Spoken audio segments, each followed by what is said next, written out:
বাংলাদেশের বিভিন্ন ইসলামিক দল সহকারে সবাই পরাজিত অবস্থায় হতে যাচ্ছে।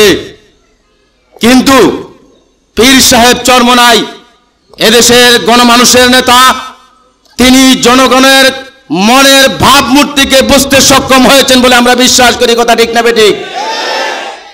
তিনি বলেছেন, আমরা সংস্কার চাই, নির্বাচনও চাই, তবে নির্বাচনের জন্য আমরা নির্দিষ্ট কোনো সময় সুযোগ বেঁধে দিতে চাই না। আমরা চাই আগে প্রয়োজনীয় সকল সংস্কার হবে, তারপর নির্বাচনের কথা ভাববো। আমরা তাও জাতীয় নির্বাচনের আগে আমরা আগে স্থানীয় নির্বাচন দেখতে চাই। কারণ স্থানীয় নির্বাচনের মাধ্যমে বর্তমান যে সরকার রয়েছে, এই সরকারের পরীক্ষামূলক ব্যবস্থাপনা হচ্ছে স্থানীয় নির্বাচন। কথা ঠিক না বেঠিক? তারা যদি এই বর্তমান সরকার এবং নির্বাচন কমিশন যদি 24 জুলাই আগস্টে যে সকল ভাই বোনেরা রক্ত দিয়েছে, তাদের রক্তের দাগ শুকানোর আগ পর্যন্ত, তাদের রক্তের বিচার না হওয়া পর্যন্ত এদেশে কোনো জাতীয় নির্বাচন হতে দেওয়া যাবে না, যাবে না, যাবে না। পীর সাহেব চরমনাই যদি ঘোষণা দেন, আমরা আবারও রাজপথে নেমে আসতে বাধ্য হব ইনশাআল্লাহ, ইনশাআল্লাহ। আজকের আলোচনা সভার এই পর্যায়ে আপনাদের সামনে অত্যন্ত গুরুত্বপূর্ণ বক্তব্য নিয়ে আসছেন ইসলামী আন্দোলন বাংলাদেশ শেরে বাংলা নগর উত্তর থানার সংগ্রামী সভাপতি মাওলানা সিদ্দিকুর রহমান। আসসালামু আলাইকুম রহমতুল্লাহি ওয়া বারাকাতুহু।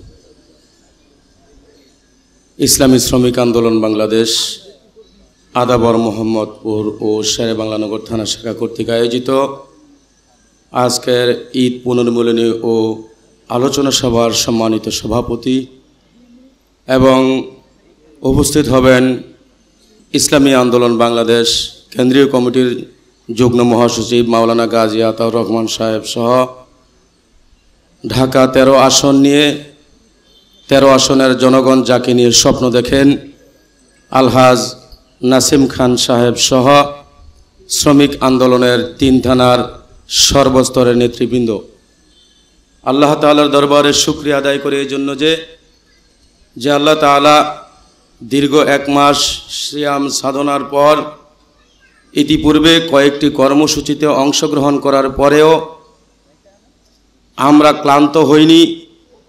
আল্লাহর জমিনে আল্লাহর দ্বীন বাস্তবায়নের জন্য আমরা 3 থানার শ্রমিক আন্দোলনের সভাপতি সেক্রেটারি মহোদয়দের আহ্বানে আমাদের সেই ঐতিহাসিক স্থান ঢাকা উদ্যানের মারকাজে উপস্থিত হতে পেরে মহান আল্লাহ তাআলার দরবারে শুকরিয়া আদায় করি, বলি আলহামদুলিল্লাহ। প্রিয় ভাইয়েরা আমার, আমরা জানি দেশের রাজনৈতিক যে প্রেক্ষাপট চলছে, যে পরিস্থিতি চলছে, রাজনৈতিকভাবে যেভাবে টানাপোড়েন চলছে, আমাদের মন বলছে অতীতে যে ফেসিবাদ আমাদের দেশে ঘাড়ের মধ্যে যেভাবে চেপে বসেছিল, মন বলছে মনে হয় যেন তার চেয়েও আরো নিকৃষ্টতম আরেক ফেসিবাদ আমাদের ঘাড়ে আসার সম্ভাবনাময় পরিস্থিতি তৈরি হয়েছে। কিন্তু মুসলমান আমরা বীরের জাতি, আমরা ঠগি নাই, আমরা ঠকবো না। আমরা জানি পীর সাহেব চরমনাইয়ের নেতৃত্বে অতীতে যে সকল ফেসিবাদ বাংলাদেশে তৈরি হয়েছে, সমস্ত ফেসিবাদের বিরুদ্ধে পীর সাহেব চরমনাইয়ের ভূমিকা ছিল অনস্বীকার্য এবং বাংলাদেশের ইতিহাসে সবচাইতে ফেসিবাদের বিরুদ্ধে কার্যকরী ভূমিকা পালন করেছেন আমাদের নেতা পীর সাহেব চরমনাই। এখনো আমরা যা দেখতে পাচ্ছি, এক দল অপর দলের সাথে যেভাবে লিয়াজু করে চলছে, কিন্তু পীর সাহেব চরমনাইকে আমরা লক্ষ্য করলাম গত 2-1 দিনের পরিস্থিতি, রাজনৈতিক পরিস্থিতি যদি আমরা বিশ্লেষণ করি, আমরা দেখতে পাই বাংলাদেশের বিভিন্ন ইসলামিক দল সহকারে সবাই পরাজিত অবস্থায় হতে যাচ্ছে। কিন্তু পীর সাহেব চরমনাই এদেশের গণমানুষের নেতা, তিনি জনগণের মনের ভাবমূর্তিকে বুঝতে সক্ষম হয়েছেন বলে আমরা বিশ্বাস করি। কথা ঠিক না বেঠিক? তিনি বলেছেন, আমরা সংস্কার চাই, নির্বাচনও চাই, তবে নির্বাচনের জন্য আমরা নির্দিষ্ট কোনো সময় সুযোগ বেঁধে দিতে চাই না। আমরা চাই আগে প্রয়োজনীয় সকল সংস্কার হবে, তারপর নির্বাচনের কথা ভাববো আমরা। তাও জাতীয় নির্বাচনের আগে আমরা আগে স্থানীয় নির্বাচন দেখতে চাই। কারণ স্থানীয় নির্বাচনের মাধ্যমে বর্তমান যে সরকার রয়েছে, এই সরকারের পরীক্ষামূলক ব্যবস্থাপনা হচ্ছে স্থানীয় নির্বাচন। কথা ঠিক না বেঠিক? তারা যদি, এই বর্তমান সরকার এবং নির্বাচন কমিশন যদি স্থানীয় নির্বাচনে নিরপেক্ষতা বজায় রাখতে পারে, তাহলে আমরা তাদের উপর আস্থা রেখে জাতীয় নির্বাচনে যেতে পারবো ইনশাআল্লাহ। অন্যথায় তারা যদি স্থানীয় নির্বাচনের মধ্যে ফেল করে, তাহলে আমরা সেই ফ্যাসিবাদের আমলে নির্বাচন কমিশনের বিরুদ্ধে যেরকম ভূমিকা পালন করেছি, তাকেও আমরা বিন্দুমাত্র ছাড় দেব না ইনশাআল্লাহ। তাই আমরা পরীক্ষামূলকভাবে আগে স্থানীয় নির্বাচন দেখতে চাই, পরে জাতীয় নির্বাচন। একথা একটা পাগলেও বোঝে।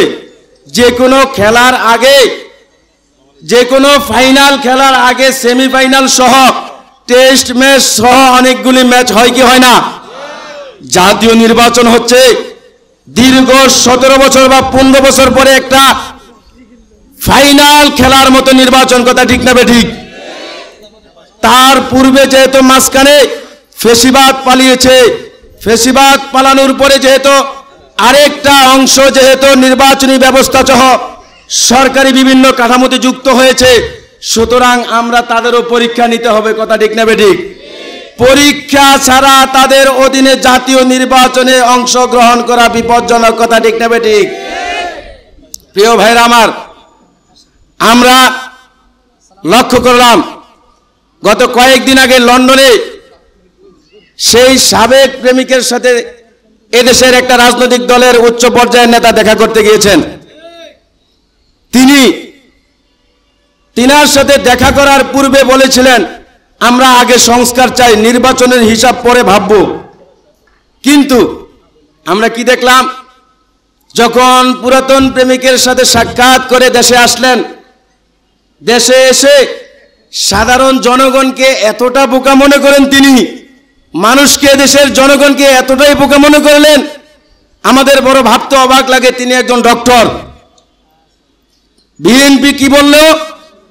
তারা বলল ডিসেম্বরের মধ্যেই নির্বাচন দিতে হবে, না হয় দেশের পরিস্থিতি কোন দিকে যাবে আমরা বলতে পারি না। আর তিনি আমাদেরকে ধোঁকা দেওয়ার জন্য কিভাবে শব্দ চয়ন করলেন যে আগামী রমজানের পূর্বেই নির্বাচন দিতে হবে। প্রিয় ভাইরা আমার, তিনি মনে করছেন আমরা একেবারে বোকা, আমরা ক্যালেন্ডারও বুঝি না। এই বছরের রমজান মাস যেহেতু মার্চের 1 তারিখ থেকে শুরু হয়েছে, মার্চে শুরু হয়েছে, তাহলে স্বাভাবিকভাবে আগামী বছরের রমজান কখন শুরু হবে? ফেব্রুয়ারি মাসের শেষের দিকে। কথা ঠিক না বেঠিক? তাহলে তাদের উভয় দলের প্রেসক্রিপশন কথা এক হলো কি হলো না? শব্দ চয়ন কিন্তু ভিন্ন। তারা আমাদেরকে এতটাই বোকা ভাবে।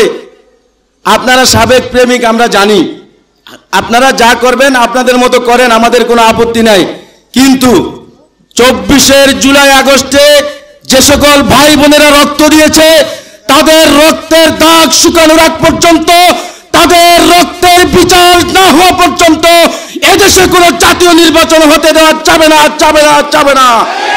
পীর সাহেব চরমনাই যদি ঘোষণা দেন, আমরা আবারও রাজপথে নেমে আসতে বাধ্য হব ইনশাআল্লাহ, ইনশাআল্লাহ। এই বলে আমার সংক্ষিপ্ত বক্তব্য শেষ করছি। ওয়া মা তাওফীকি ইল্লা বিল্লাহ।